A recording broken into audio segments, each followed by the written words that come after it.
show Tiger King? No. It's on. That sounds hilarious. It's on Netflix, and it's like this show Is it a cartoon? Yeah, it's a cartoon about this guy who owns a lot of tigers, but he's also a tiger, and he's king of all of them. Wait, it's played by David Spade, right? Yeah. No, but for real, I started watching it today. I know I'm definitely late to the show on this one. I got through about, I think, 3.5 episodes. I think I'm halfway through the 4th episode. Yeah. And yeah, it's hilarious. These people, they're all the worst. Carol Baskin is just as bad as everyone else too. yeah, Carol Baskin's horrible. Fucking Joe Exotic's horrible. The cult guy. Yeah, dude, for real cult leader, he might as well be in Heaven's Gate. Yeah. Which coincidentally, I'm listening to Last Podcast on the Left's episodes about Heaven's Gate. Oh, nice. It's a subject a little bit close to my heart because I remember it happening. Like when I think it happened in '94 when they all killed themselves, and so I was 7. But I remember it vividly, seeing the Nikes. And I was gonna say that's the Nikes one, right? Yeah, and the sheets and stuff, and they're all in bunk beds, and I was just like, "What?" I could barely comprehend what was going on. But the dude who owns all the tiger guy, basically, not the king, but Doc. The doctor. What's his last name? I can't remember. But it is doctor in mystical science. Yeah. He's for sure cult leader, man. That's scary. But yeah, man, if anybody hasn't seen it, I'm assuming it got away from Bobby. But you guys should check it out. It's only 7 episodes. 3 years, I'll probably get to that one. Did you ever watch How to Make a Murder? No. Neither of you did. You guys are horrible. Right. I watched it. I know how to make a murder. Oh, you just took a while. Treat people like you guys treat me. That's how you create a murder. in the wisdom, the wise words of Dave Chappelle, I should kill everyone at school. All right, everybody, welcome to another episode of the NRDWave podcast. And this one's a little bit different today. We're doing a debate, but a hardcore debate, point system and everything. We are calling it NRDFights, NRDFights. So hopefully this goes well and you guys like it. But pretty much this is how it's going to go down. I have 3 questions. I'm going to judge Bobby and Jay based on their answers to these 3 questions. And whoever has the most points wins. So, these are all, unfortunately, post-apocalyptic themed. So, we are very on brand. We're going the complete opposite of last week, which was the complete opposite of the weeks before. We gave you some comedy, gave you some levity. Now it's back down to depressing shit. So, once again, we got Bobby here, and we got Jay. Say hi, you guys. Hi, you guys. Hi, you guys. Oh, wow, you quoted me. That's scary. All right, why don't we get down to brass tacks? First question for today down, is... Bobby. I already am down. So is Kevin. All right, guys. I don't even play that game. Yeah, I'm going to go down? Oh, that was a bad thing to say because I'm the judge. I'm taking all you down. Bobby's an automatic loser. Oh. All right, guys. Let's get right into it. First question of the day is, what is the best weapon to have in an apocalypse?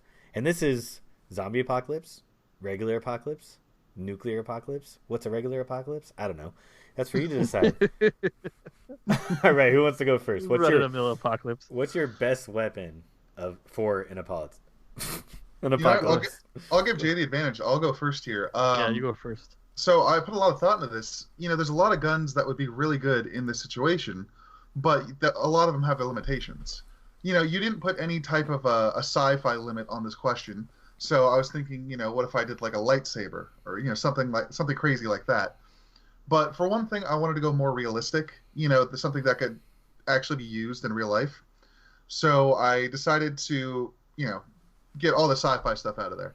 I thought maybe what if I get like a machine gun, get like an M4 or like an MP5, something like that, or even like a sniper rifle.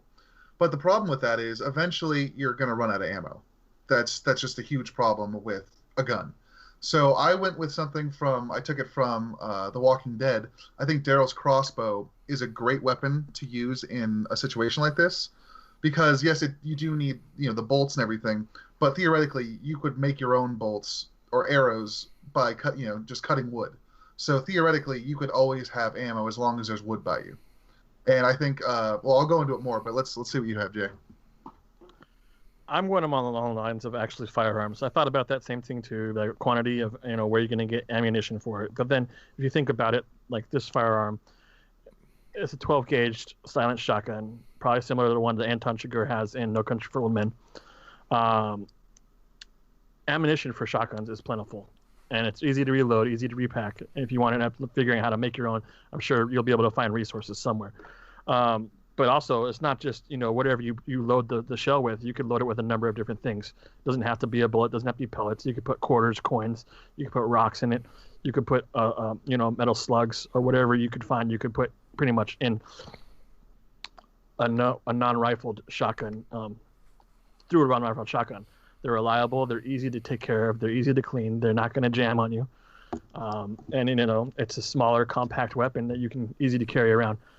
So that is mine. And in silence too. So you're not going to make a scene. You're not going to draw so much attention to yourself when you're shooting it. Or if you need to shoot it, obviously you're going to shoot it when you need to. You're not going to be shooting it willy-nilly. So. All right. Well, so both are really good choices. But one question I have right off the bat. For Bobby, do you know how to make bolts? I mean, I don't, but I guess, in this situation, we're all going to be learning new things. What if you need one in a pinch? Well, if I need one in a pinch, that's obviously going to be a harder situation. But my guess is I would find a bunch of branches, like when I realize what's going on, and, and I find I have this crossbow. So I would try and stockpile and make as much as I can and hold as many as I can in, like, a pouch on my back, just something like that. Obviously, there's going to be a point where I may not have some. But the same thing could be said for Jay. Like, are you just going to have a bag of quarters that you're always going to be lugging around, just clinking around as you're trying to sneak around into places? If I may rebuttal. You may rebut. The number one thing that anyone buys a shotgun for home defense is the sound of that shotgun racking. Mm-hmm. More chances are someone's going to hear that, and they're going to not want to interact with you because that's going to scare them away. Just the sound of a shotgun racking scares people. Yeah, but you can't tell if it's loaded or not. You can tell if your crossbow has a bolt in it. So. Well, this question is more of a vague question rather than a specific question. So what if there are enemies who are not scared by the sound of a gun? That'd be pretty foolish.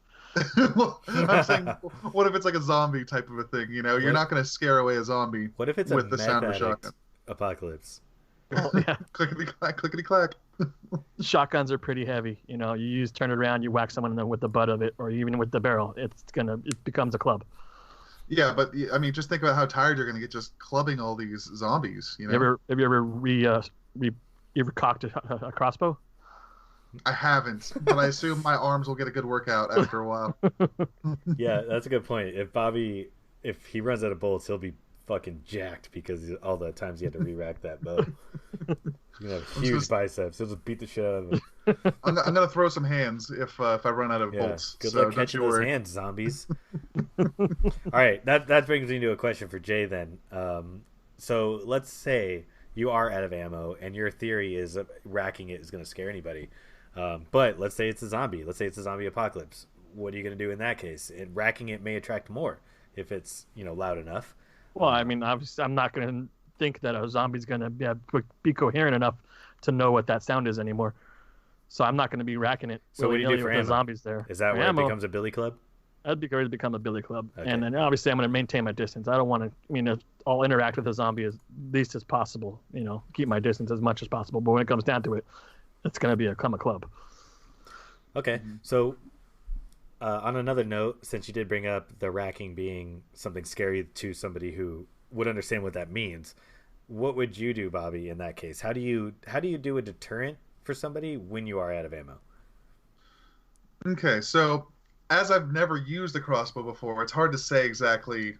I don't really know all the process, but I feel like I could still probably use it as some kind of a club. It would be it would be harder to wield than a shotgun, but I feel like I could just hold it up like a baseball bat and do my best. Obviously, they're gonna know that I have no bolt, so I can't even pretend that I could shoot them with it. But I think at that point, it's just got to be brute force. And that's pretty much all I have left if I'm only able to use that and no other like side armor or something like that. Okay, not bad. All right. So I guess we could kind of wind down this subject, but I want one final pitch from both of you on why your weapon's better. Let's start with Jay. My weapon's better because, well, it's going to do more damage when I do have ammo. Spread. You're shooting a crossbow. You have that one shot, and if you miss, then you have to re-rack your shotbow and run another bolt in there. But I mean, you got spread on this. Whatever your ammo type is, if it's not a slug, it's gonna spray out in at least a 5-foot radius. It's not gonna have the range probably as a crossbow, but it's just, I think, genuinely a shotgun is going to be a more scarier weapon. Sound, look, just recognizing what it is going to deter people, I think, and just seeing it.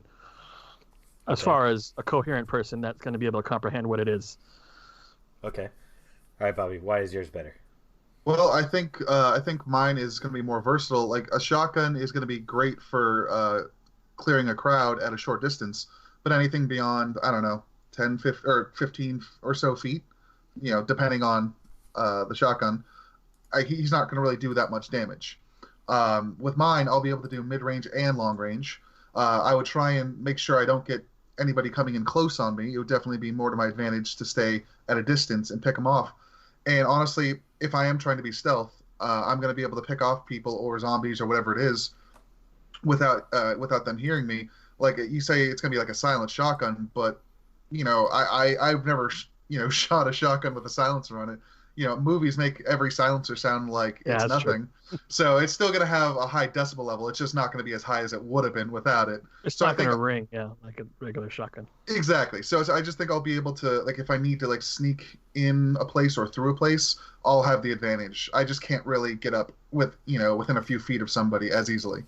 Okay, so when I said on that last question that it was the last question I had, that was a lie. I have one more question. All right, Bobby, tell me why Jay's weapon has a weakness. Tell me what the biggest weakness of it is and why you wouldn't choose it if you had the option. I mean, I think it has two very big weaknesses, which I've already gone into, but I think it's the fact that you can't really do any real damage to somebody more than, a dozen or so feet away. I think having mid-range to long-range is a lot more important because if they're that close to you anyways, it's likely that they're going to overtake you pretty soon.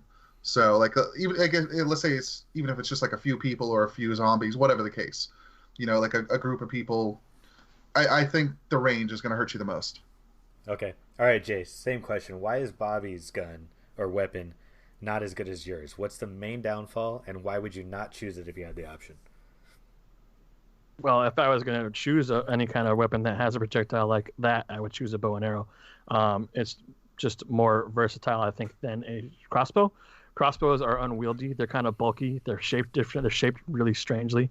You can't really swing one like you would, like, say, if I ran out of ammo and I had to use it as a club. I wouldn't want to use that as a club because you'd probably end up catching something on, your clothing because it's got, obviously arms and the bow is laid out horizontally.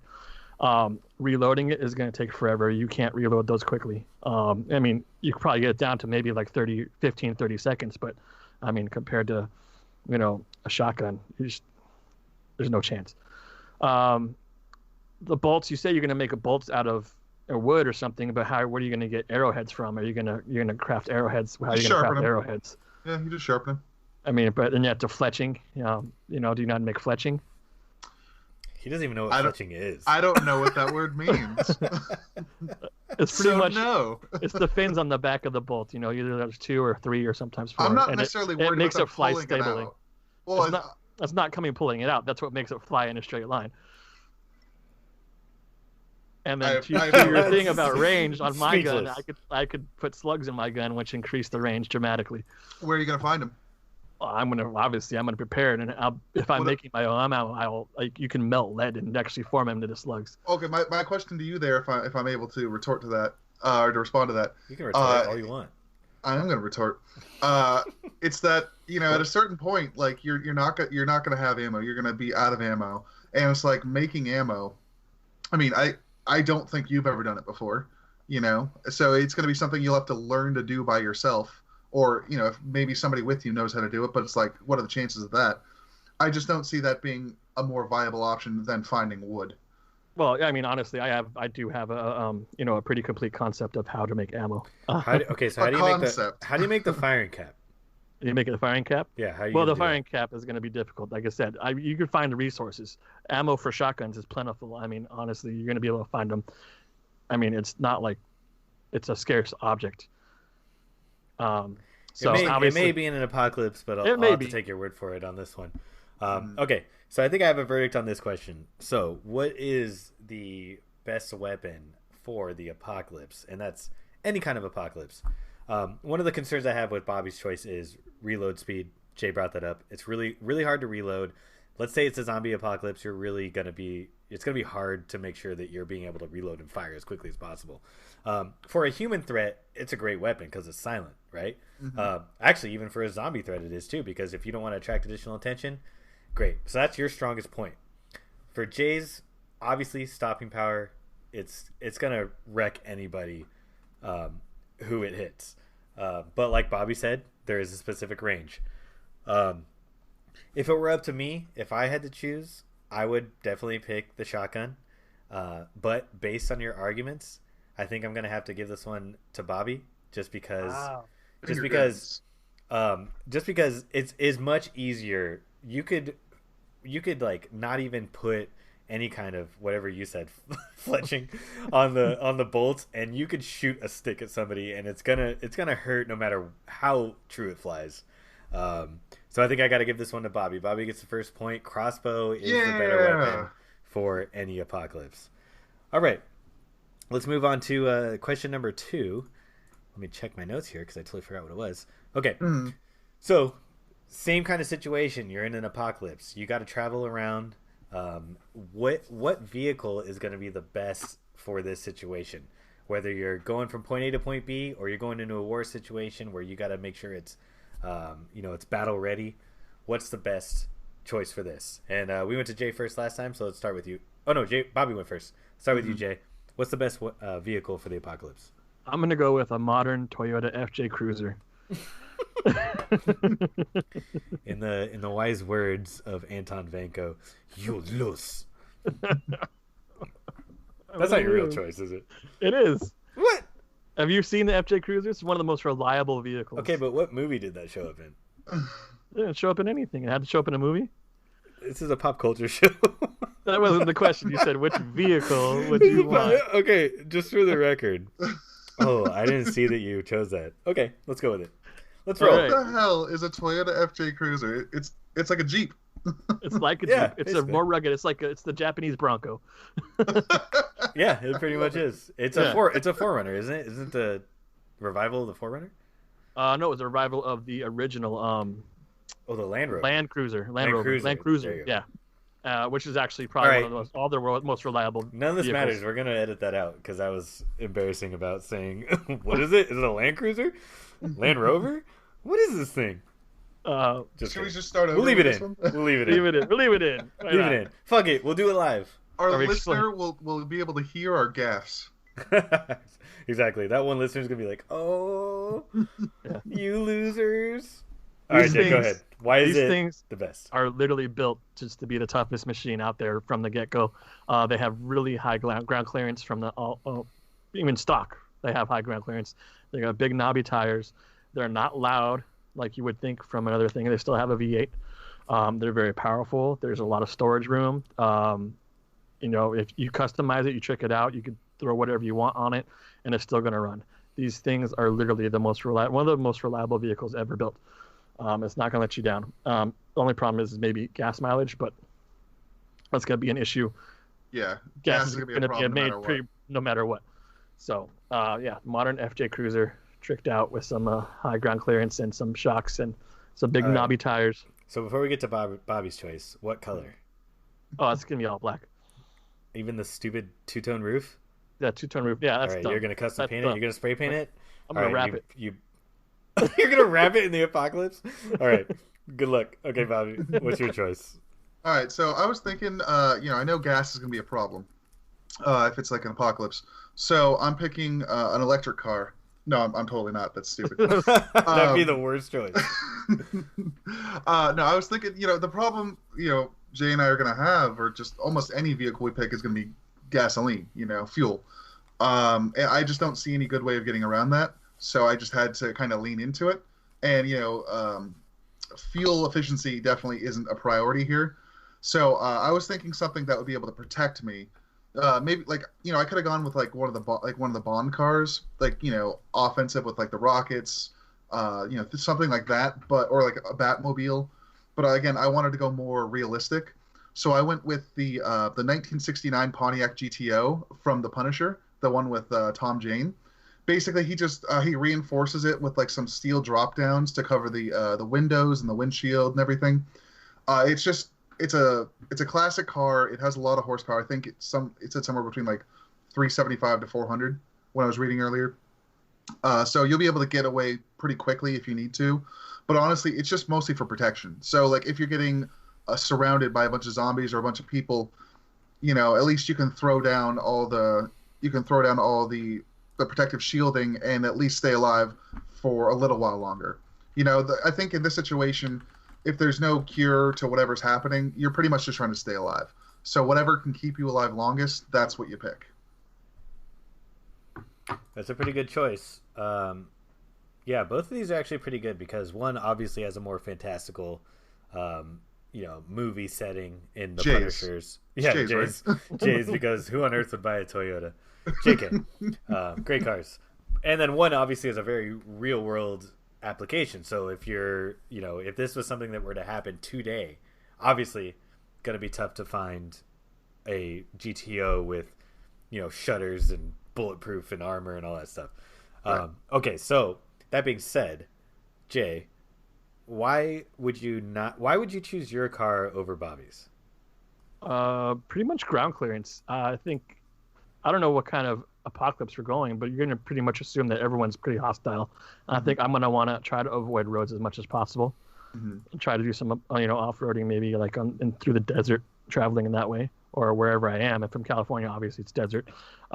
Maybe going through some mountain passes or roads through the local hills. And also because it's available, it's right out front of my house right now because my roommate has one. So.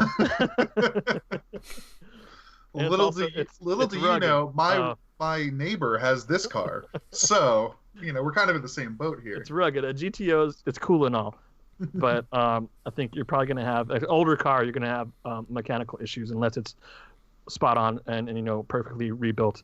You're going to have overheating issues. You're going to have distributed issues. You're going to have all sorts of different issues. And also the ground clearance thing is a huge thing. Because if you do that and you're going to have going off iRoad, you're going to be high-centered or not even clearing anything at all with that GTO. It's actually a really good answer. All right, Bobby, why are you choosing your car over the FJ Cruiser? Well, a modern-day 2017 FJ Cruiser. Modern day, okay. Well, they've made that many years of it, huh? All right. So I'm pretty sure they stopped making it too, didn't they? Yeah, it's nowhere. It's done. 2017 was last year. I think so. Yeah. That was good of a car. Huh? That was a deep cut that I just did. I nailed the last year of production. I don't know if it was that year, but just no one was buying them because it was too expensive. Somebody fact check me. I'm looking because nobody wanted to buy that car. Okay, go. I did. I've always wanted one. Just kidding. Well, I think the biggest, as I was kind of alluding to before, the biggest thing with my car or my choice over, in this case specifically over Jay's, is defense. I may not be able to get to the places, let's say like in a mountainous terrain that he will, but I'm sure we're not in an area where there's only one way you can go somewhere. We have several options. We can take the highways, the streets, the freeways if we want to get out to a different spot. It might be different once we get to the country, but for now there's several different ways we could go to get out of the place where we live that Jay's going to tell us about in just a second here. Yeah, Jay, what's Bobby's address? Bobby's address. But it's just, I think just the ability, because technically you could put these defenses on any car, but I took specifically from an example that the guy did it. The Punisher actually did this to his car, and it seemed actually realistic enough. It seems like you'd have to put in a lot of work, but it's not a tank. You can't just crush through everything and the car is going to be fine. But it took a lot of rounds from the guy who was trying to kill him, and it's very practical if you're trying to avoid whether it's zombies or people with guns that aren't like crazy guns, like a 50 caliber machine gun, something like that. But I just think, I'd be able to find my way to wherever I'd want to go. I might just have to do it a little bit less quickly than Jay, but I'd be safer. You could shoot right through Jay's windshield. That's a great point. So that basically this is a argument between defense versus versatility. Obviously, Jay's vehicle is going to be able to trek across terrain that isn't necessarily paved or even habited at all. So if he's got to get over a mountain or whatever, he's going to be just fine. But if you encounter resistance, Jay, then obviously you don't have any bulletproof or anything like that. You have no armor. Okay, so that being said, Bobby, how do you source the materials to build this thing? Is it going to be you building it, or are you buying it as is? How are you going to be able to attain this vehicle? That is an excellent question. Are you murdering the Punisher and stealing it from him? I'm the guy who murdered the Punisher. When this went down, the first place I went was to the Punisher's house or his apartment, or he went somewhere else. I don't know where he went, but I found him. And I'm like, hey, man, that's a great car. And then I killed him and took his car. Bobby killed the Punisher. I killed the Punisher. That sounds very outlandish, so I'm not believing a word you said. Okay. I would not be able to do this. I can tell you that, obviously. Basically, what I'm asking, and that was like a comedic way of asking the question, but what I'm asking is, for the most part, is why should I pick one of your vehicles? Let's say you guys are salesmen, and I got to pick one of your vehicles to be, to live with in an apocalypse. What are you guys gonna say? Let's say you're competing salespeople, and you guys have to convince me. Okay. Oh, Jay, you go first. Okay, sure. How much stuff are you bringing along? Do you have a family? Do you have friends you want to pick up? Do you have a lot of? I don't have a family. Do you want to pick up some friends? Maybe. I have no friends. Oh, okay. I'm super antisocial. You're not pitching to the right guy. This vehicle is so versatile. You do have a lot of stuff. But you have a lot of stuff. There's room in it to sleep comfortably.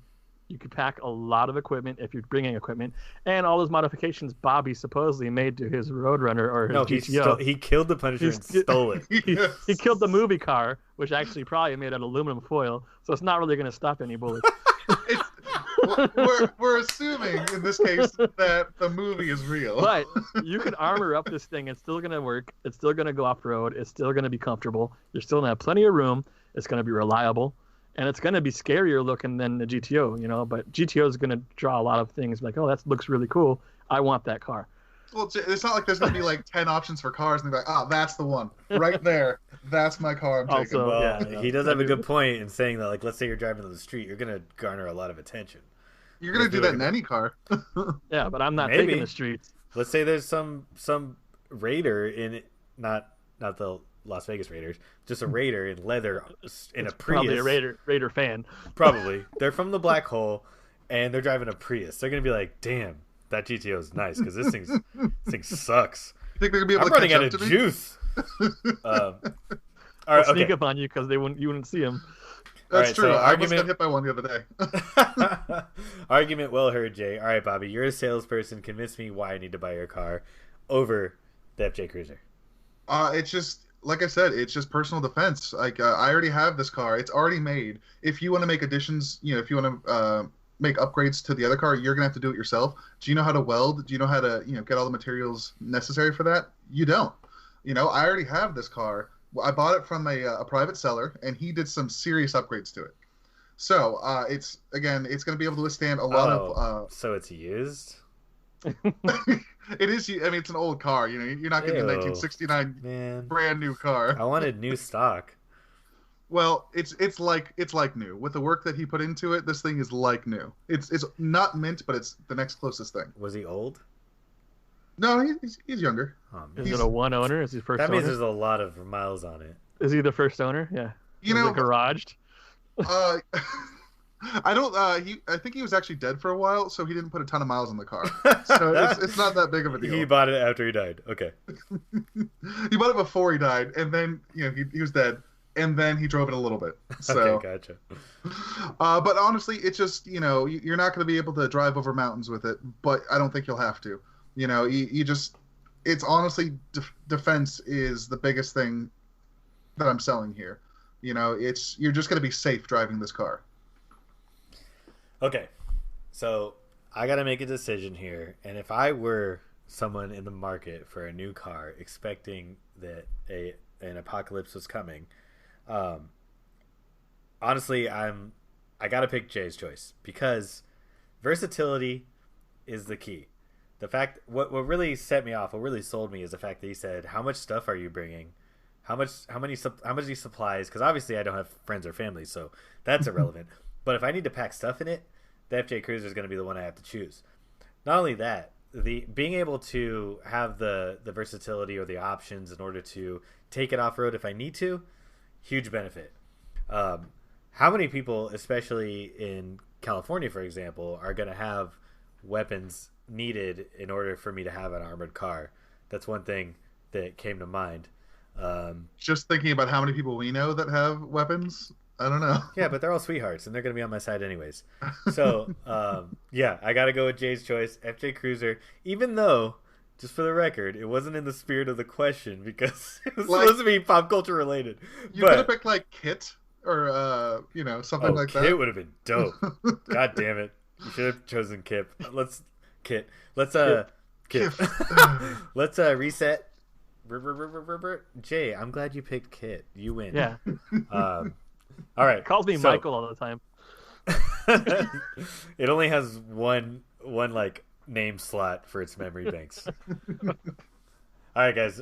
So we got 1-1. 1-1 so far. Bobby took the weapon. Jay took the vehicle. So it all comes down to this. The last question of the day is, let me pull it up because I already forgot. Okay. Question number 3. What movie character would you want to partner with in an apocalypse? So, Jay went first last time. Let's go with Bobby. Go ahead. There's a lot of good choices here. My first instinct was to think of people from these types of movies. Like maybe go with like a Mad Max or, go with somebody who's kicked ass in a post-apocalyptic world before. But I think what it really came down to for me was somebody who could just kill people or kill things in any situation. So again, if it's not zombie related, it doesn't matter if it's regular people or zombies or whatever. He's gonna be able to kill people. I don't with John Wick. As we've seen throughout his 3 movies, John Wick can kill people with guns. He can kill people with knives. He can kill people with a pencil. In the 3rd one, spoilers, he killed a guy with a book. He's a killing machine, and I'm fairly certain in the next movie they're going to talk about how he actually is Baba Yaga. Like he actually is like a demon or like unkillable. But that's who I would pick because if I have him by my side, I've got a great chance of survival. All right, that sounds good. I personally hope he isn't the actual Baba Yaga from Legend. That would be very strange. Yeah. All right, Jay. Because that's a witch. Baba Yaga is actually a witch. I get you. All right, Jay, what's your choice? Who should I partner with? You should partner with. I'm going to go with the opposite of what Bobby said. I'm going to go with someone that survived almost probably 3 apocalyptic movies, 4 now. Mad Max Rockatansky, the king of all survivors. This guy knows how to get it done. This guy knows how to survive. He's got a cool dog. He's got a cool car. He uses a shotgun. And this guy just knows how to survive. It's not silence, though. It's not silence. It's sawed off, so it's John really Wick loud. has used a shotgun. I'm just saying. So, I mean, this guy, he knows how to survive. He'll eat dog food and let me eat all the rest of the cool food. John Wick, by the way, doesn't need water, as we saw in the last movie. So he absorbs it through his skin, so I think he did need it. He got wet a lot. Max, and he's just a cool guy, He's quiet, so if you don't want to talk to anybody, you're cool. If you do, he'll probably grunt a couple times and agree with you. Like I said, he's survived 4 really, crazy movies and scenarios. He survived the Thunderdome. He survived the Knight Riders gangs. He survived Immortal Joe. He survived the Marauders from Road Warrior. And all the weird people. He teamed up with those weird hockey people that were hockey pads and stuff like that and hockey sticks as their weapons. I'm not wearing hockey pads. And just he's just a cool guy, and like I said, he's the ultimate survivor, and he knows how to get it done. He's an ex-cop, and he knows how to drive too. So, I mean, have you seen John Wick drive? I've seen John Wick drive. John Wick drives really good, but John Wick is just a guy that really wants to dive in and head on collision with everything instead of maybe survival isn't really one of his things. John Wick did ride a horse too, didn't he? I was gonna say he drives a horse. That's pretty like true. nobody else. He's such a good horse driver. All right, guys. Both great choices we get, and very different choices actually as well. We have a killing machine on one hand and a survival expert on the other, someone who's proven to have done it. So, Jay, why would Max be better than John Wick, and specifically in a conflict situation?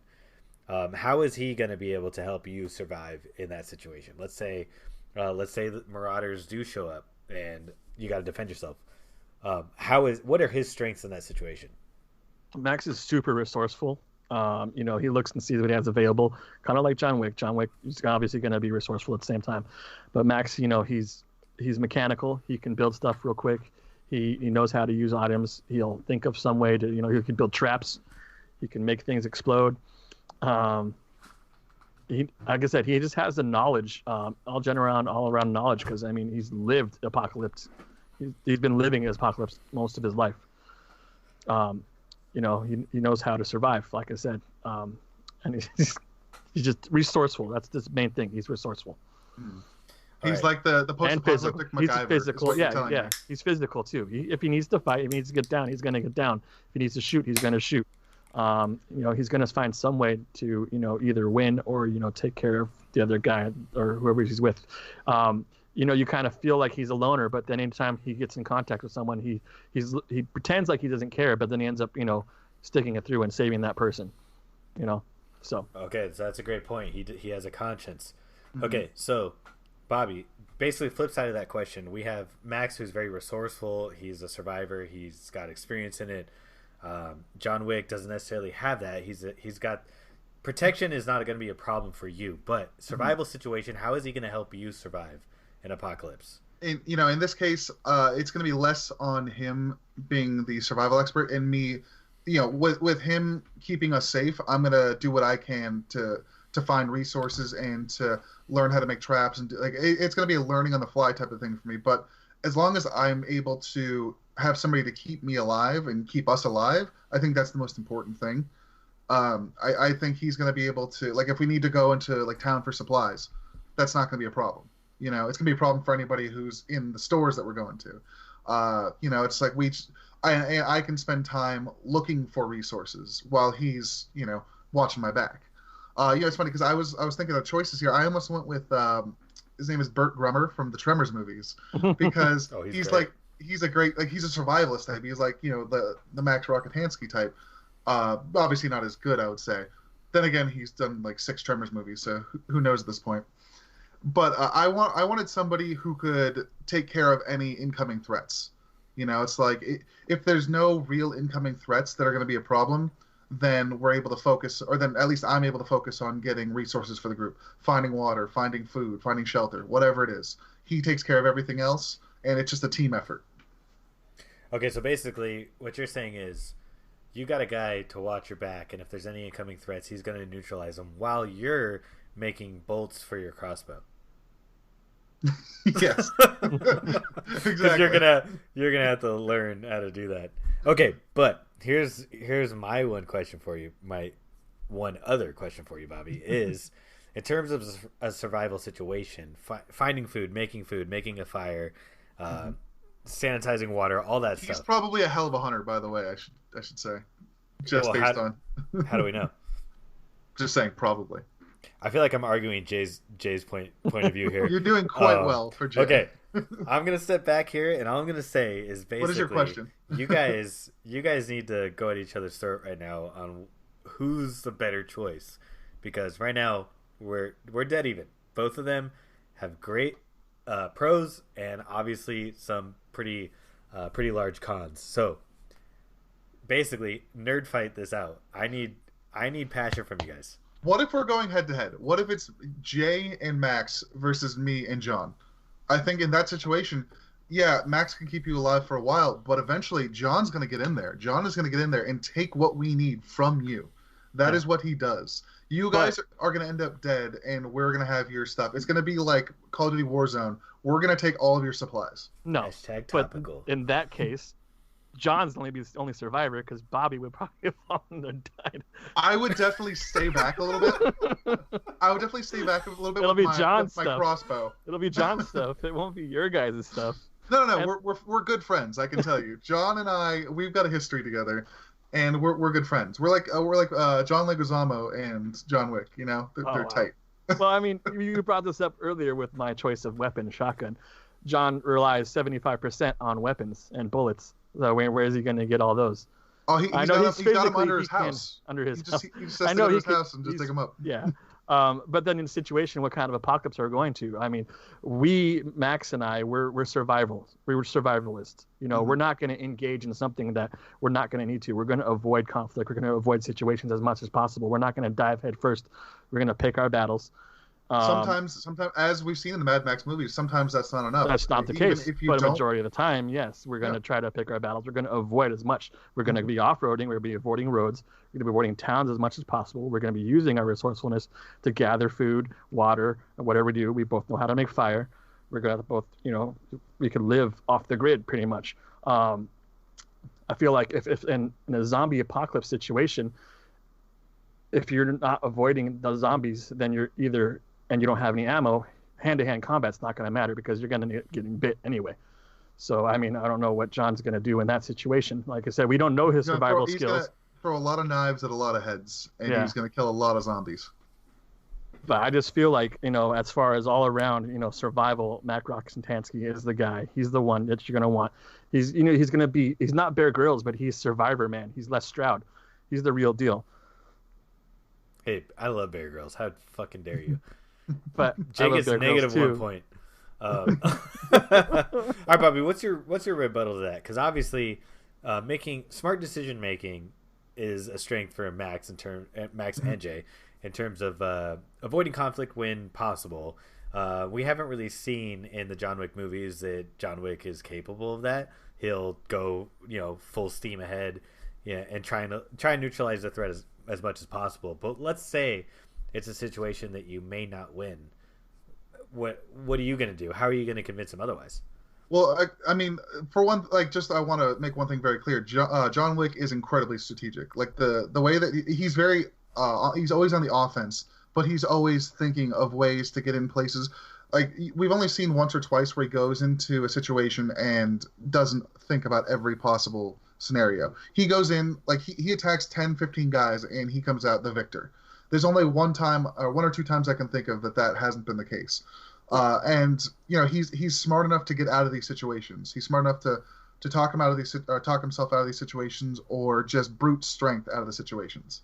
And honestly, if he is the idea to go in somewhere, then I don't need to talk him out of it because I know he thinks it's the right call. So it's probably the right thing to do at that point. Well, my rebuttal to that is in John Wick 2, he had a total chance to tell Common that, you know, he's just there having fun. But he said, yeah, I'm here working. And then Common asked him, was it a good night? And he said, yeah. He pretty much told him that he killed his boss when he could have just walked out of there. Common knew, no matter what John said, that he was there for a reason. He wasn't there to see some lame concert. Is the character's there name Common? No, but yeah, does anyone know his name? Common. He's just Common. He's Common. Common in real life, I'm pretty sure, is a hitman. Yeah, no, he's not actually like a singer or anything. He's just a hitman in real life. Yeah, I believe it. Okay, so this is a really tough decision. So I'm gonna basically closing thoughts from each of you. Kill blow. Jay, eliminate John Wick as an option. I need you to give me your strongest argument on why I would rather have Max over John Wick. Can you restate that question? Why? Kill John Wick as an option? No, give me the killing blow on this argument. Basically, trump card. Why is Max better than John? Why should I want to be a partner with Max instead of John? Because he's Australian.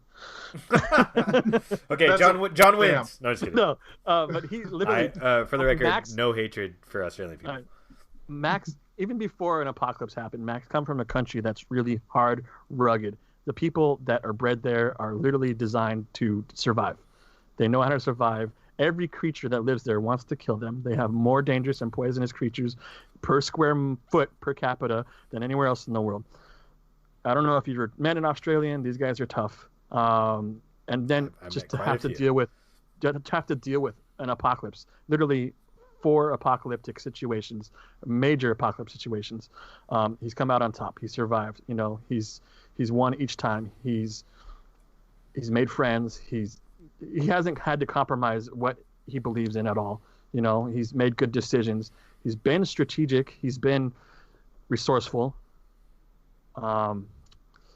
Just I don't know, this guy, you can't kill him. I think he's unkillable. All right. Even when they thought they killed him, he came back. All right. Well, pretty strong argument. Basically, Bobby, same question. Why should I want to side partner with John Wick over Max? You mentioned that Jay mentioned that Max didn't have to make decisions that were questionably or that were morally questionable. But you know, it's like in a post-apocalyptic situation, you're gonna have to make decisions that go against your morals. Over the course of the 3 John Wick movies, he's made choices that have cost other people their lives and just made their lives living hells. And it's because he knew that he had to do it for himself. So in that case, so that doesn't matter. Selfish. He's surviving. Yeah. he's surviving. You know, that's what it's all about. That's the number one goal. So me as his best friend, obviously that includes him. You know, him and me are one. So he's going to look out for me and him together, because he would never do anything bad to me. But you know, he will do everything. You know, if he has to burn somebody that he is friendly with to save us, he's going to do it.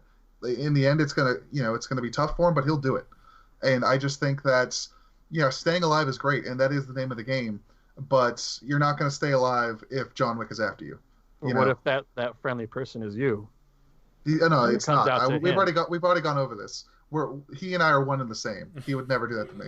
So you're saying if someone who was a hitman before he was a good guy, literally did horrible, horrible things for Russian mafia, is going to have a conscience and choose you over himself? Only when it comes to me and dogs. No. Okay, I'll take care of his dog.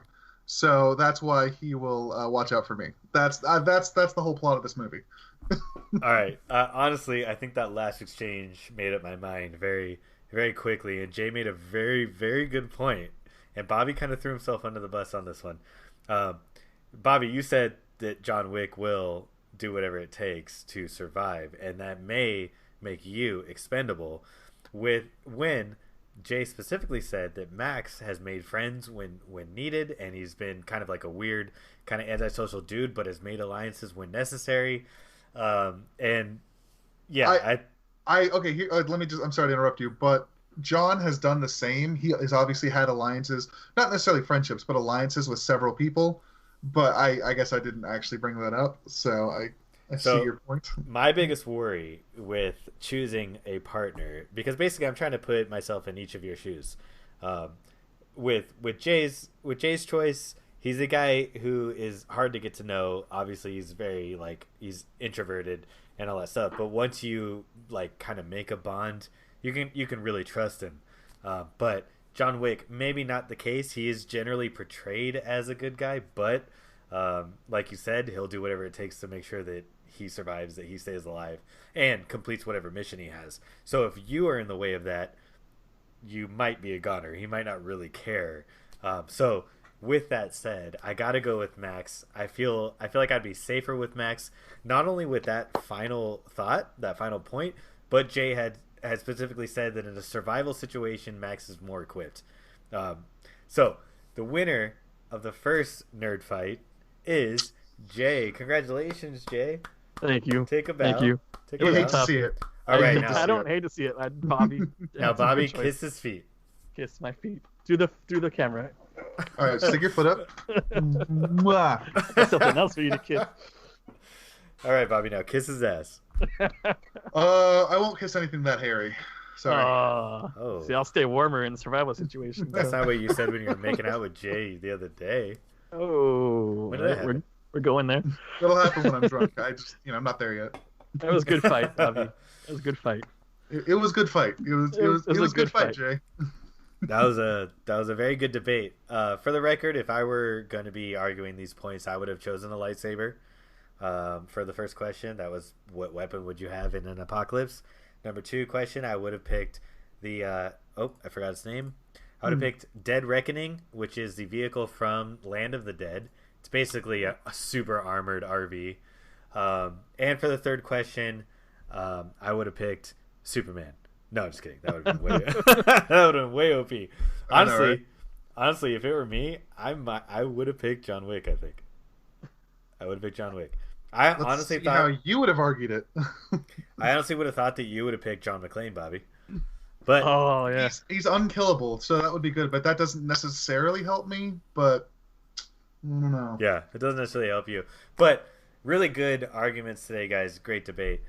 Congratulations again to Jay for winning the first episode NRDFights of NRDFights, NRDFights #. Thank you, guys. Congratulations, Jay. Good job. You earned it. So Thank you, Bob. next time we do this, which will be a couple weeks, I believe Bobby's the judge next week. Or next You'll next feel episode? my wrath. I'll definitely take both of you down in that case. Yeah, so get ready for that. And let me know what you guys think of, or let us know what you guys think of the first episode of Nerd Fights. What kind of questions would you like us to ask each other? Obviously, like, comment, subscribe, all that. Smash that like button real hard. Tell us what we missed. Tell us what we should have argued in these situations. You know, Any situations where you disagreed, definitely let us know. If you agreed, tell me I was correct in my judgment. All that stuff, because I need affirmation and and friends. And friends, because I don't need an FJ Cruiser, to be honest. All that being said, I had one final thought that totally slipped my mind. Share this with your friends. Anybody who has any kind of pop culture interests. We want to, like I said a couple episodes ago, we want to build a community around this show. So if you want to chat with us or tell us anything, whether you agree or disagree, we definitely want to hear it, and we're open. And if we get offended, just kind of deal with it.